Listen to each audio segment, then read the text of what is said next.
Good afternoon, or evening, or morning, depending on where you are in the world. It is I, Remag UK. Now, a lot of people are assuming that what we've seen in the single-player Battlefield 4 footage that DICE released is going to be what we'll end up with in multiplayer. I personally think there will be a number of differences between what we've seen and what we'll actually get when it comes to the multiplayer, and I'm going to cover some of those in this video. Now, before I get into the specific areas, I want to talk about the game in general. So first of all, in terms of visuals, how does what I've seen so far fare against what my expectations were prior to seeing it? Well, it's pretty much exactly what I would have expected.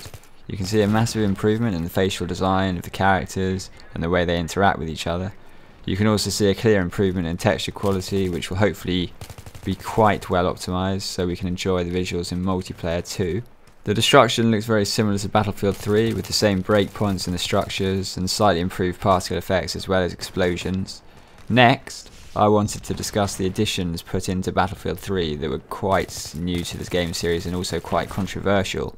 And I'm pretty sure you guys already know what I'm talking about, but I'll say them again anyway. Suppression and sun glare, the two S words of annoyance. Now, you can't really be certain from the single player gameplay because it's likely to be different from the multiplayer aspect of the game.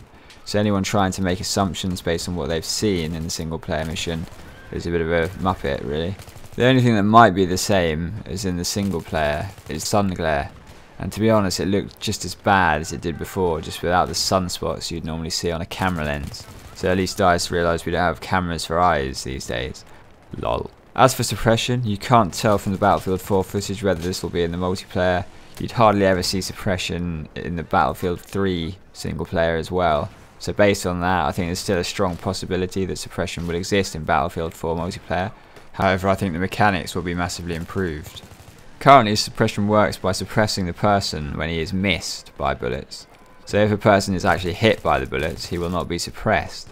Therefore, those who hit their target at the same time as their enemy misses can often lose the gunfight because they're suppressed first, which results in them missing the next volley of bullets, whereas the other people won't. Also, currently the suppression effect lasts for 2 to 3 seconds after bullets have stopped flying overhead, which again doesn't really make any sense and it's massively frustrating to players. My theory and hope is that DICE, should they leave suppression in multiplayer, which they probably will, is to make it so players are suppressed when hit by bullets, which is how it should be anyway, and also have the suppression effect stop as soon as the bullets stop flying past. This way it's going to be fair for both parties and much more fast paced. This is something I'm pretty sure everyone would be happy with. From the footage, we've also seen a new spotting method. In the single player, you can see a character making a hand signal as he spots a target.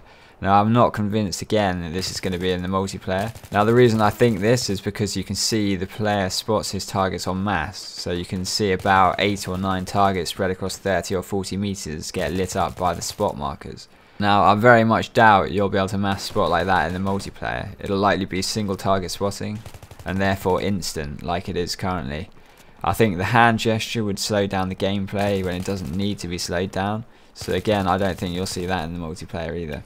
They're also featuring a new scope system in the single player where you can switch between the scope and the iron sight by rotating the weapon. Now, I'm hoping this won't be in multiplayer either. The reason I say this is because currently people have to make a choice depending on their objective and what they want to achieve, and this makes for a good strategy in multiplayer. If a player has the long range advantage of a 4x scope, you're meant to have a disadvantage at close range, and that's how it works best basically.